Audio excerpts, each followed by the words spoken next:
Sometimes the cruelest thing a person can do is smile at you, while reminding you that you no longer belong. I should have known something was wrong the moment Lauren asked me to use the folding chairs. Not because we needed extra seating. We had more than enough room in the dining room for 12 people. But because the folding chairs were always for people who weren't really considered part of the table. Thanksgiving at our house used to feel warm, loud, safe. My late husband Walter loved this holiday more than Christmas. He used to wake up before sunrise to watch the Macy's parade while the turkey roasted in the oven and cinnamon filled every corner of the house. Even after he passed away 8 years ago, I kept every tradition alive for my son Michael, for my granddaughter Abigail, for family. That year I spent 3 straight days preparing dinner. My feet ached so badly by Thursday morning that I had to sit down twice while peeling potatoes. I made 2 pumpkin pies from scratch, green bean casserole, sweet potatoes with toasted marshmallows, homemade cranberry sauce, and a 22-pound turkey that barely fit inside the oven. The kitchen smelled like butter, rosemary, and sage by noon. Outside, cold November rain tapped softly against the windows while football played quietly in the living room. It should have felt comforting.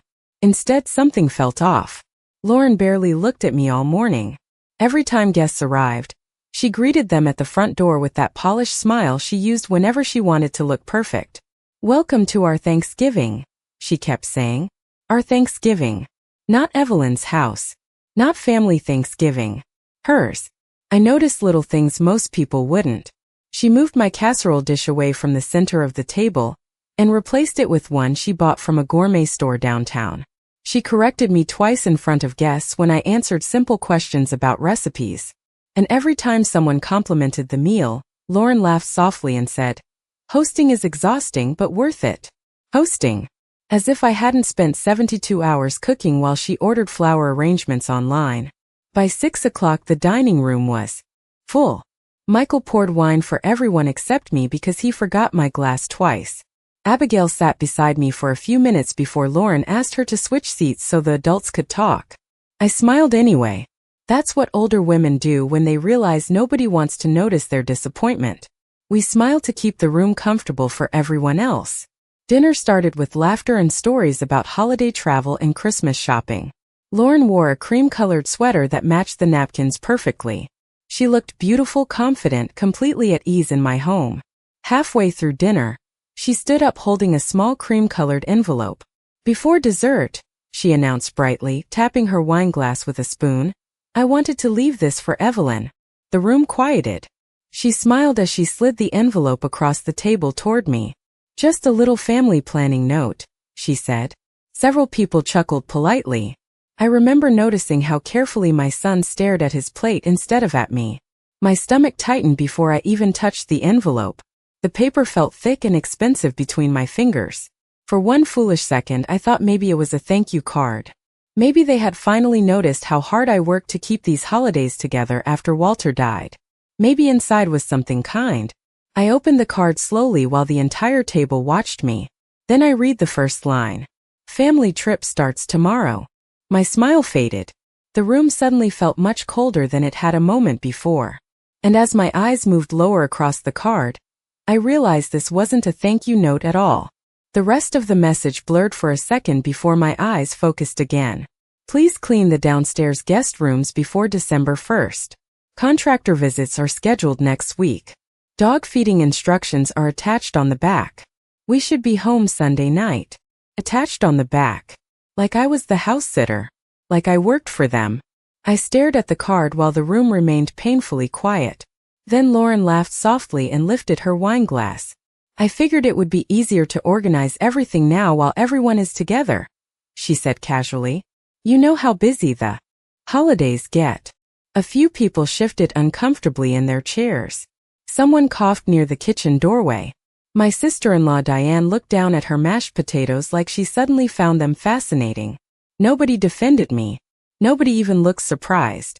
That was the part that hurt the most. This was not an impulsive moment. They all already knew. Michael finally cleared his throat. "Mom, it is only for a few days," he muttered. "Lauren already booked everything." I slowly lowered the card onto the tablecloth beside my plate. My turkey had gone cold. So had my appetite. A family trip, I repeated quietly. Lauren smiled brightly. Aspen is beautiful this time of year. We really needed quality time together. Together. The word landed harder than anything else she had said all evening. Abigail looked confused. Grandma is not coming, she asked immediately. Her small voice cut through the tension adults were pretending not to notice. Lauren reached for her water glass before answering. Grandma wanted to stay home and rest, sweetheart. I looked directly at her for the first time all night. She did not look away. That woman had mastered the art of cruelty wrapped inside politeness. I do not remember saying that, I replied softly. The room froze again. Michael leaned back in his chair with the exhausted expression of a man hoping conflict would disappear if he stayed quiet long enough. Mom, he said under his breath, do not make this into something bigger. Bigger. I almost laughed. 3 days cooking for 12 people in a house I paid for, only to be handed a chore list in front of everyone like unpaid staff. But somehow my reaction was the problem. Abigail frowned. But Grandma always comes with us at Christmas stuff. Lauren forced another smile. Not this year, honey. Then she turned back toward the table and changed the subject to ski resorts as if she had not just humiliated me in my own dining room. Conversation slowly restarted around me, weak and awkward at first, then louder as people accepted permission to move on. That is another thing I learned about family gatherings. Most people will tolerate almost any cruelty as long as dessert is coming. Soon, I sat there listening to forks scrape plates while memories kept rising inside my mind, whether I wanted them to or not. Michael at 16 crying because he thought we would lose the house after Walter died. Michael at 24 asking if he and Lauren could stay temporarily after their apartment lease ended. Lauren hugging me the day they moved in, telling everyone I was like a second mother to her. Funny how quickly gratitude expires once people become comfortable. 20 minutes later, I carried empty dishes into the kitchen while laughter filled the dining room behind me. Nobody followed me. Nobody offered help. Through the doorway I could hear Lauren describing luxury hotel fireplaces in Aspen while Michael agreed with everything she said in that tired voice he used whenever keeping peace mattered more than telling the truth. I stood alone at the sink with my hands submerged in warm dishwater, staring out into the dark backyard. Rain slid slowly down the glass above the sink. Somewhere behind me, another bottle of wine opened and everyone cheered about something I could not hear clearly. Then I heard footsteps enter the kitchen. For one brief second I thought Michael had finally come to apologize. Instead, Lauren walked in holding her empty wine glass. Oh good, she said lightly. You already started cleaning up. She placed the glass directly beside the sink and lowered her voice just enough for only me to hear. And do not forget the contractor paperwork next Thursday. They usually come around 9 in the morning. Then she smiled again and walked back to the dining room before I could answer. I looked down at the folded card still sitting beside the sink. My name was written on the front in elegant gold lettering. Underneath the kitchen lights, it almost looked like an invitation. By 9:30 that night, the house finally became quiet. The guests had gone home carrying leftover pie in foil containers and pretending they had not witnessed anything uncomfortable. Michael and Lauren were upstairs packing for Aspen, while I stood alone in the kitchen wiping down counters that were already clean. The dishwasher hummed softly behind me. Outside, the rain had stopped, leaving the backyard silver under the porch light. I should have gone to bed hours earlier. My lower back hurt. My hands smelled like dish soap and turkey grease. But I stayed downstairs because something inside me no longer felt settled. Felt displaced. Like a guest lingering too long after a party ended. I opened the refrigerator and stared blankly at shelves full of leftovers. Cranberry sauce. Half a pumpkin pie. Containers labeled in my handwriting. Suddenly I remembered another Thanksgiving almost 15 years earlier, back when Michael first brought Lauren home to meet me. She had stood in this exact kitchen wearing an oversized red sweater and looking nervous enough to cry. I hope you like sweet potatoes, I had told her while pulling dinner rolls from the oven. Lauren smiled so brightly back then. Honestly, she said, I have never had a real family Thanksgiving before. Michael wrapped his arm around her shoulders and whispered, Mom always makes people feel at home. I believed her when she hugged me goodbye that night. I believed her when she called every Sunday after they got married. I believed her when she cried at Walter's funeral and held my hand through the service. Maybe that was my mistake. Women like me were raised to believe kindness creates loyalty. But sometimes kindness only creates comfort. And comfortable people slowly stop seeing your sacrifices at all. Around 10 o'clock I heard footsteps on the stairs. Abigail appeared in the kitchen rubbing sleep from her eyes while holding a stuffed rabbit against her chest. "Grandma," she whispered, "can I have hot chocolate?" I smiled immediately despite everything. "Of course, sweetheart." While the milk warmed on the stove, she climbed onto one of the counter stools and watched me carefully. Children always notice more than adults think they do. "Are you sad?" she asked quietly. I paused for only a second before answering. "Just tired." She frowned. "Mom said you wanted quiet time while we go skiing." There it was again. The story Lauren had already prepared for everyone. I stirred the cocoa slowly. "Did your mother tell you that?" Abigail nodded. She said old people get stressed from traveling. I almost laughed at the simplicity of it. The world always finds polite ways to make older women disappear. Too tired. Too emotional. Too old. Too difficult. We become invisible one careful sentence at a time. I handed Abigail the mug with tiny marshmallows floating on top. "Do you want to know a secret?" I asked gently. Her eyes widened. "What?" "I used to ski better than your dad." She gasped. "No way." "Way." That finally made her smile. For a few minutes we sat quietly together while she drank hot chocolate and told me about a girl at school who cheated during a spelling bee. Simple little conversations. Honest ones. The kind adults forget how to have. Then headlights flashed through the front window as someone backed out of the driveway outside. Lauren and Michael were loading suitcases into the SUV already. Abigail looked toward the sound. "Mom says Aspen has heated pools outside even when it snows." "I am sure it does," I replied softly. She hesitated before asking the question that adults were too cowardly to say directly. "Grandma, why are you staying here alone?" The kitchen suddenly felt very still. I looked down at the steam rising from my tea mug before answering carefully. Sometimes people make plans without asking the person they affect. Abigail considered that with surprising seriousness for a 10-year-old. Then she asked, "Does that hurt your feelings?" I swallowed hard. "A little." She slid off the stool and wrapped her small arms around my waist without saying another word. I closed my eyes for a moment and held her tightly. Upstairs, I heard Lauren laughing loudly about ski boots while Michael carried luggage down the hallway. Neither of them came looking for Abigail. Neither of them noticed she was gone. And standing there in my own kitchen with my granddaughter hugging me beside the stove, I realized something painful for the very first time. They did not keep me in this house because they loved me. They kept me because my presence made their lives easier. The next morning, the house sounded different after they left. Quiet in a hollow way. Not peaceful. Empty. By 7:30, the black SUV had disappeared down the street with ski jackets, expensive luggage, and Lauren's cheerful voice echoing from the driveway while she reminded Michael not to forget the restaurant reservations. Abigail waved sadly through the back window before they turned the corner. I stood at the kitchen sink holding a coffee mug long after they were gone. The silence settled heavily around me. Then my eyes drifted toward the folded card still sitting beside the fruit bowl exactly where Lauren left it. I picked it up again and turned it over. Sure enough, there was an entire checklist written neatly on the back in blue ink. Feed Baxter twice daily. Accept furniture delivery Tuesday. Contractor arrives Thursday at 9. Organize holiday decorations in garage. Wash guest bedding before December 1st. I stared at the list for nearly a full minute before setting it back down. Not one sentence asked if I was willing. Every instruction assumed obedience. Around noon, I went downstairs to the basement storage room looking for extra blankets. Half the room had been reorganized without me realizing it. Several of my old boxes were pushed against the far wall beneath stacked ski equipment and unopened furniture packages addressed to Lauren. A small handwritten label caught my eye.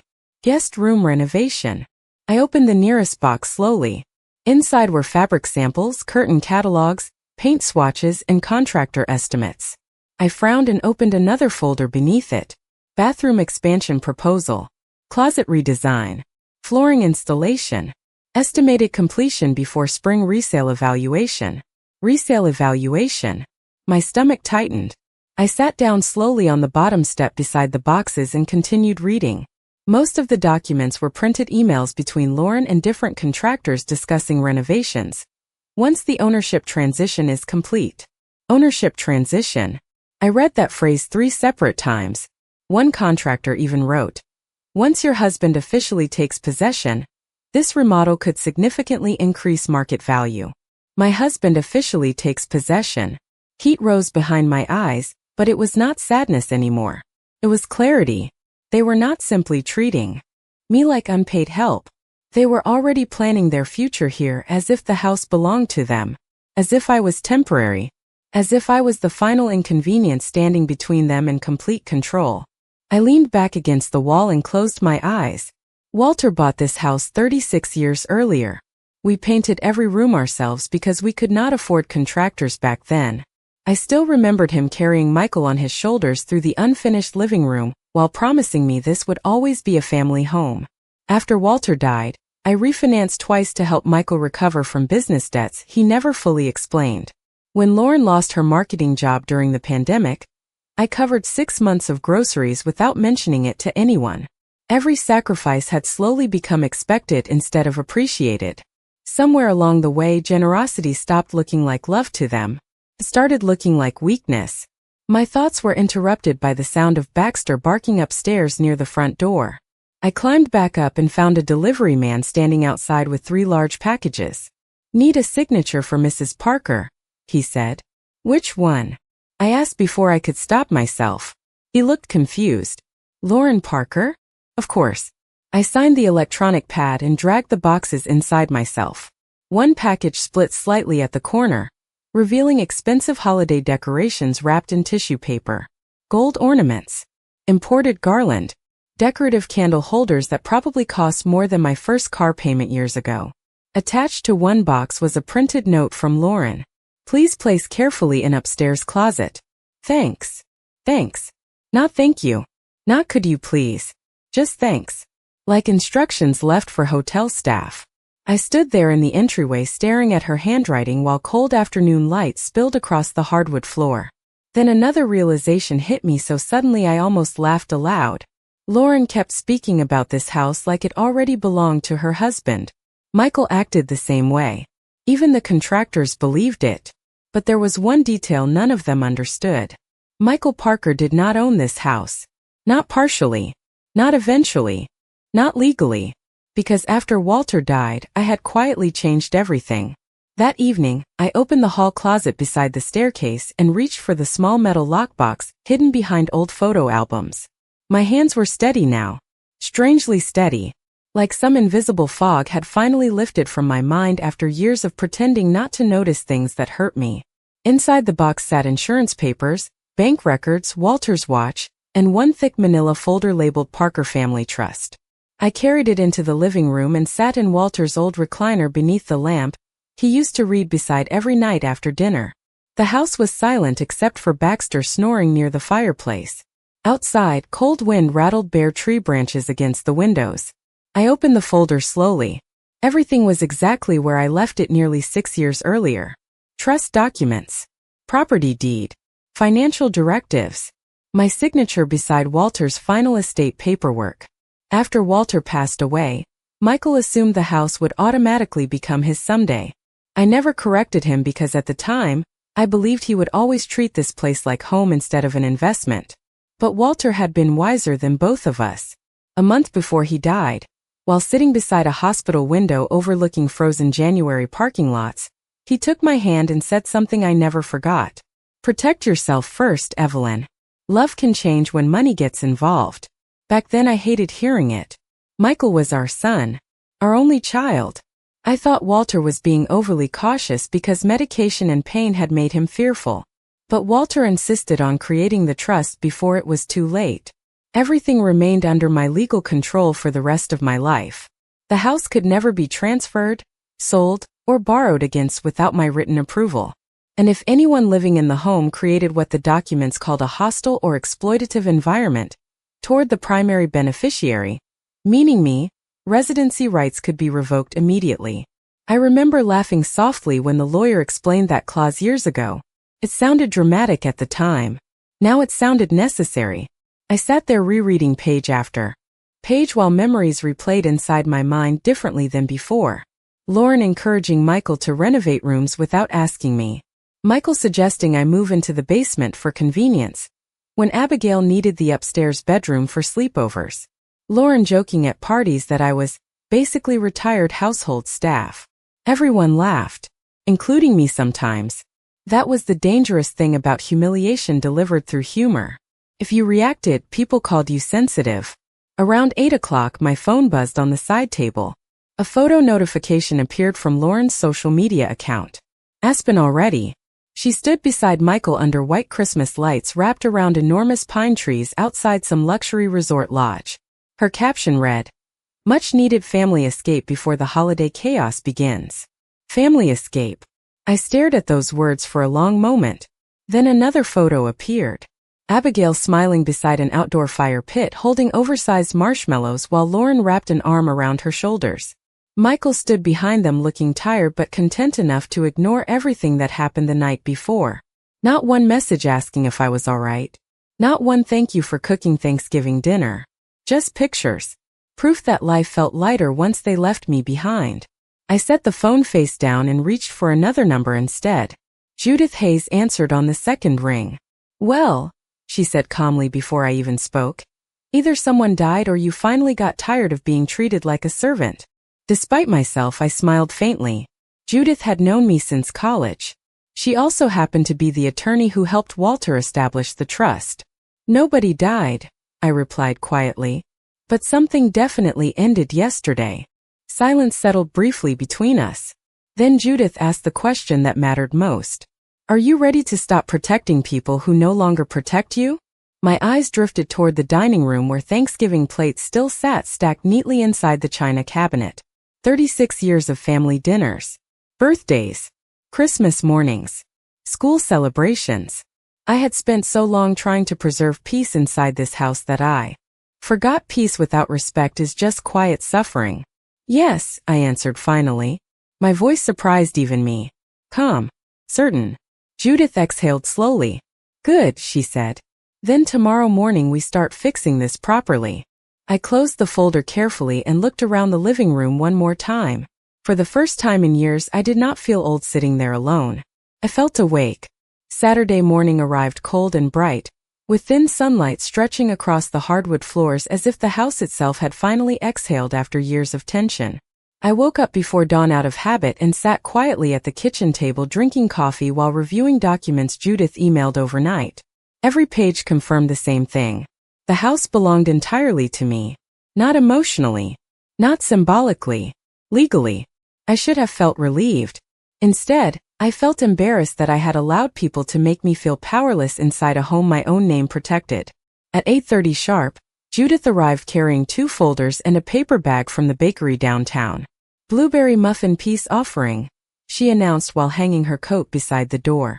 "Because legal revenge is exhausting work." I laughed for the first time in days. Real laughter. Not the polite kind older women perform to keep everyone comfortable. We sat in the dining room together while Judith spread papers across the table where Lauren humiliated me less than 48 hours earlier. The contrast was almost poetic. "First things first," Judith said calmly, adjusting her glasses. "You need to decide whether this is temporary correction or permanent change." I stared at the trust documents quietly. What is the difference? Temporary correction means boundaries. Permanent change means consequences. The words settled heavily between us. Judith had always spoken plainly. That was why I trusted her. "Do you know what bothered me most?" I asked softly. "It was not even the trip." Judith looked up. "It was the assumption," I continued. "They never asked. They simply assigned me tasks like my life belonged to them." Judith nodded once. "Because for years you taught them access without accountability." That hurt because it was true. Around noon, a locksmith arrived. A quiet middle-aged man named Frank with silver hair and careful hands. He replaced every exterior lock on the house while Judith reviewed paperwork beside me in the kitchen. The sound of drills echoing through the front hallway should have made me nervous. Instead, every click of metal sounded strangely calming. Final. Frank handed me 3 new keys once he finished. "You want extra copies made?" he asked. I looked down at the small brass keys resting in my palm. Then I shook my head. "No," I replied. "Not right now." After he left, Judith helped me contact the bank and remove Michael's secondary access from an emergency account I originally created years earlier when he struggled financially. We also changed alarm passwords, garage codes, and utility authorizations. Every phone call felt surreal. Not dramatic, just necessary. Like finally repairing a leak you ignored too long. Throughout the afternoon, Lauren continued posting vacation photos online, completely unaware of what was happening back home. Expensive dinners, snow-covered mountains, matching winter outfits. In one photo, Michael smiled beside her while holding shopping bags outside a luxury boutique. The caption read, "Making memories with the people who matter most." I stared at that sentence for several long seconds before locking my phone screen. The people who matter most. Funny how honesty sometimes slips out accidentally. By early evening, the house looked the same on the outside. Christmas wreath still hanging on the front door. Candles glowing softly near the fireplace. Baxter asleep in his usual spot beside the couch. But inside, something had fundamentally changed. For the first time in years, this home no longer felt emotionally occupied by people who viewed me as an inconvenience. Judith gathered her folders near the front entryway before leaving.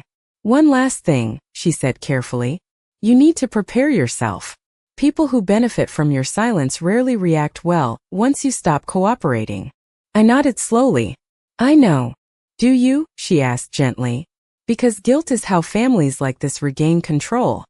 After she left, I walked upstairs to the guest room Lauren planned to remodel after the so-called ownership transition. I opened the closet and quietly removed every storage box belonging to Michael and Lauren. Winter coats, extra luggage, old tax records, decorative bins labeled Aspen Trip. I carried everything neatly into the garage one piece at a time. Not angrily. Calmly. Deliberately. Then I returned downstairs and placed a single cream-colored envelope on the dining room table exactly where Lauren left hers on Thanksgiving night. Same color. Same folded shape. Same position beneath the chandelier. But this card only contained one sentence. "This house was never yours to control." Then I turned off the dining room lights and went to bed earlier than I had in years. Sunday night arrived earlier than expected. Around 6:15, headlights swept across the front windows while I was sitting quietly in the living room reading beside the fireplace. Baxter lifted his head immediately and trotted toward the entryway, wagging his tail. Outside, car doors slammed, followed by the muffled sound of luggage wheels scraping across the driveway. They were supposed to return later that night. For a brief moment, I considered turning off the lights and pretending I was asleep. Instead, I calmly folded my reading glasses and placed my book on the side table. Then the first knock came. Not angry yet. Just confused. "Mom," Michael called through the front door. "The keypad is not working." I remained seated for another few seconds before standing slowly. Another knock followed, louder this time. Lauren's voice cut through the cold evening air. "Michael, try the garage code again." A pause. Then frustration. "It is not opening." I walked toward the entryway calmly while Baxter patted beside me across the hardwood floor. Through the frosted glass beside the door, I could see their silhouettes standing under the porch light, surrounded by suitcases and shopping bags. Abigail stood slightly behind them, clutching a stuffed snowman souvenir. Lauren knocked again, sharper this time. "Evelyn." "Not Mom. Not Evelyn, can you help us?" "Just Evelyn." I unlocked the deadbolt and opened the door halfway. Cold air rushed inside, immediately carrying the smell of snow and expensive perfume. Michael looked exhausted from travel. Lauren looked irritated. Abigail looked relieved to see me. "Grandma," she said instantly, stepping forward. But Lauren lightly touched her shoulder before she could enter. "Why are the locks changed?" Lauren demanded before anyone else spoke. "No hello. No thank you for watching the house." Straight to outrage. I looked at her steadily. "Because I changed them."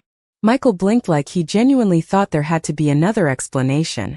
"Mom," he said carefully. "What is going on?" Behind him, Lauren crossed her arms tightly. We have been standing outside for 10 minutes. I know, I replied calmly. I saw the security alert. That seemed to unsettle Michael more than the locks themselves. Security alert? He repeated. You removed our access? Our access. There was that word again. Ownership disguised as assumption. I opened the door slightly wider but did not step aside. Abigail can come inside, I said gently. It is cold. Abigail immediately hurried past them into the warmth of the house with Baxter jumping excitedly around her boots. Lauren remained planted on the porch. Excuse me, she snapped. We live here. I held her gaze without raising my voice. No, Lauren. You stay here. There is a difference. Michael looked stunned. Truly stunned. Like a man waking up halfway through a conversation he should have been paying attention to years ago. Mom, he said quietly. This is insane. No, I answered. What was insane was handing me a cleaning assignment at Thanksgiving dinner like I worked for you. Lauren let out a sharp laugh. Oh my God, you are still upset about that? Still upset. As though humiliation had an expiration date. You completely overreacted, she continued. We asked you for help while we were gone. Families do that. Families also ask, I replied evenly. They do not assign. Michael rubbed both hands across his face. Can we please not do this outside? You are right, I said calmly. This conversation deserves clarity. I reached toward the small table beside the entryway and picked up the folder Judith prepared earlier that afternoon. Then I handed it directly to Michael. He opened it slowly beneath the porch light while Lauren leaned over his shoulder impatiently. I watched his expression change line by line. Confusion first. Then disbelief. Then something heavier. What is this? Lauren demanded. Michael swallowed hard before answering. The trust. What trust? She snapped. He looked up at me finally. The house is legally hers, he said quietly. Completely. Silence hit the porch so hard even the wind sounded louder afterward. Lauren stared at him. What do you mean completely? Michael looked back down at the documents again as though hoping he misunderstood them. Dad put everything under legal protection years ago. Lauren's face drained of color. That is not possible.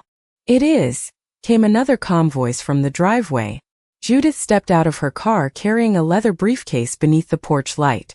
And according to the residency clause, she continued smoothly, Mrs. Parker has every legal right to revoke access due to sustained exploitative treatment within the home. Lauren stared at her in complete disbelief. You cannot seriously be doing this. Judith smiled politely. Actually, she already did. For the first time in years, nobody in that doorway expected me to apologize.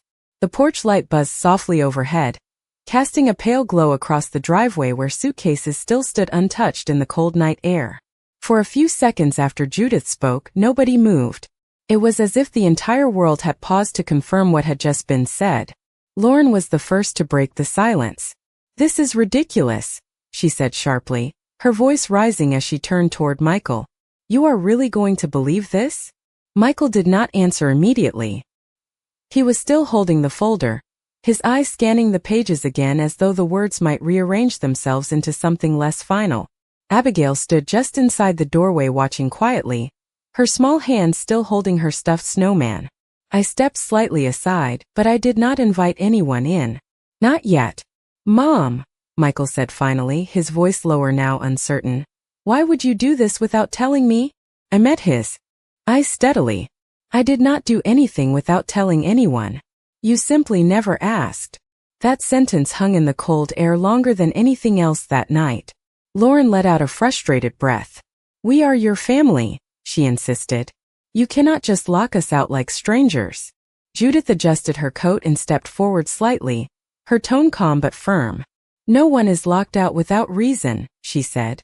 Access was revoked after repeated patterns of disrespect, an unauthorized assumption of control over property that does not belong to you. Lauren turned toward her immediately. We renovated rooms. We planned improvements. We were going to increase value for everyone. I almost smiled at that. Without asking me, I said quietly. Michael looked down again at the documents. There is a clause, he murmured almost to himself. If the environment becomes hostile toward the primary beneficiary. He stopped speaking, as if the rest of the sentence had finally landed where it needed to. Lauren's face tightened. Hostile? She repeated. I hosted Thanksgiving dinner in this house. I shook my head slowly. You assigned me tasks like an employee in my own home, I replied. You told guests I wanted to stay behind while you went on vacation. You decided my role without ever including me in a decision about my own life. The wind picked up slightly, rustling the bare trees along the street. Somewhere down the block, a dog barked once before falling silent again. Abigail moved closer to me, slipping her small hand into mine without saying anything. That simple gesture felt heavier than everything else combined. Lauren looked at her, then back at me. So what now? She asked, her voice less confident than before. You just expect us to leave? Judith answered before I could. You are not being forced to leave anything that belongs to you, she said evenly. But you are no longer entitled to unrestricted access to this property. Michael finally closed the folder. Slowly, carefully, like he was afraid the sound itself might make it more real. Where are we supposed to go tonight? He asked. The question was quieter than I expected. Less anger, more disbelief. I looked at him for a long moment. This was the boy I once carried through this same doorway after he fell off his bicycle and scraped his knee. The man standing here now was not that boy anymore. And I was no longer the woman who believed silence would keep a family intact. There are hotels 20 minutes from here, I said gently. I am sure you will be fine. Lauren scoffed under her breath, but it lacked strength now. Unbelievable, she muttered. Absolutely unbelievable. Judith stepped slightly closer to the doorframe. You will be provided a reasonable time frame to collect personal belongings under supervision if needed, she said. Everything will be handled legally and respectfully. Michael looked at me one more time. This time there was something different in his expression. Not anger, not denial, something closer to realization. Mom, he said quietly, I did not think it would ever come to this. I nodded slowly. Neither did I. There was nothing else left to say that could change what had already been decided. I gently squeezed Abigail's hand, then turned slightly toward the hallway. The door remained open behind us, but for the first time in a very long time, I did not feel like I was standing outside my own life. The night after they left, the driveway felt unusually still, as if the entire house was learning how to breathe again without tension pressing against its walls. I sat alone in the living room long after Judith had gone, the only sound coming from the soft ticking of the old clock above the fireplace. Abigail had fallen asleep upstairs in the guest room, exhausted from the confusion and emotion of the evening. Before she went to bed, she asked me quietly if things would ever feel normal again. I told her the truth I finally understood. Yes, I said softly, but normal is going to look different from now on. Around midnight, I walked through every room of the house slowly. Not out of fear. Not out of sadness. Out of awareness. The kitchen where I once spent entire days cooking for people who no longer saw me as part of their decisions. The dining room where my Thanksgiving meal had been turned into a performance I was not invited to understand. The guest rooms that were already being discussed as renovation projects without my consent. Everything looked the same, yet nothing felt the same anymore. I stopped in front of the dining table where the cream-colored envelope still sat exactly where I had placed it earlier. It had become almost symbolic now, a quiet boundary drawn in paper instead of raised voices. I did not touch it this time. I simply turned off the light above the table and let the room fall into darkness. The next morning, sunlight spilled across the kitchen floor in soft gold lines. For the first time in years, I made breakfast for myself without thinking about how many plates I needed, or who might arrive late, or what preferences I needed to accommodate. Just coffee. Just toast. Just silence that belonged entirely to me. At 9:30, Judith called to confirm that Michael and Lauren had checked into a hotel nearby. No confrontation. No escalation. Just temporary distance while legal steps continued in order. She told me everything was proceeding exactly as expected. I thanked her and hung up, then stood for a moment in the middle of the kitchen without moving. I realized something simple but profound.